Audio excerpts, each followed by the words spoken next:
Au cœur du bassin sidérurgique de Charleroi, un univers de chair et d'acier nous est présenté par l'association Présence et Action culturelle. On voulait raconter plutôt l'histoire des hommes, plus que l'histoire économique et sociale, l'histoire des hommes dans leur cadre de travail. Et l'Eurocryl a, je dirais, emballé ça dans un festival où il y a une programmation artistique, musicale notamment, et plastique qui, de près ou de loin, est en lien avec la thématique sidérurgique. S'il n'y a pas quelqu'un qui s'occupe un petit peu de faire des projets comme cela, les jeunes ne savent pas qu'est-ce que c'est qu'il y avait dans le bassin de Charleroi, ils ne connaissent pas la sidérurgie de tout, et ça me fait quand même un petit peu de la peine. De chair et d'acier est avant tout un festival basé sur la mémoire des anciens. J'ai commencé aux AMS en 63, j'ai venu à Timartinelle en 66 et j'ai arrêté en 2008. J'ai fait plus de 45 ans dans la même boîte. Une mémoire qui illustre la force et la détermination des hommes qui ont forgé l'histoire industrielle du Pays Noir.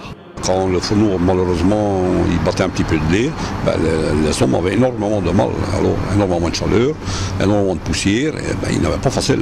Quelquefois, on était de nuit, je partais de la maison à 5 heures, j'allais à l'école, de l'école je sortais, j'allais vite à l'usine, et je rentrais seulement le lendemain matin, c'est pas toujours évident. Une mémoire recueillie au travers d'objets divers, mais aussi au travers de photos. Au sein de l'expo, on a fait appel à plusieurs photographes. Donc, il y a d'abord le Cercle Royal de photographie de Charleroi, qui a eu accès en fait, aux bâtiments d'Aperam, qui sont encore en fonction aujourd'hui, et qui donc a fait toute une série de photos. Ensuite, on a Gilles Durvaux, qui est un photographe qui a énormément questionné la sidérurgie, qui a fait pas mal de clichés autour de la thématique, et qui ici propose une suite de photos sur l'effacement de la sidérurgie.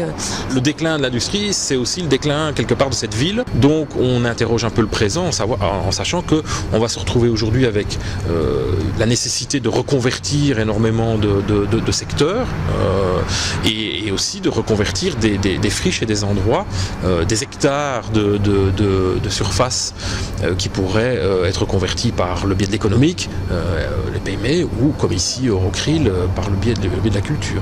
La seule chose que ça me ferait grand plaisir, que je souhaiterais, c'est qu'on laisse au moins un au fourneau. Ça me montrerait un petit peu qu'est-ce qu'on avait dans le temps dans le bassin de Charleroi.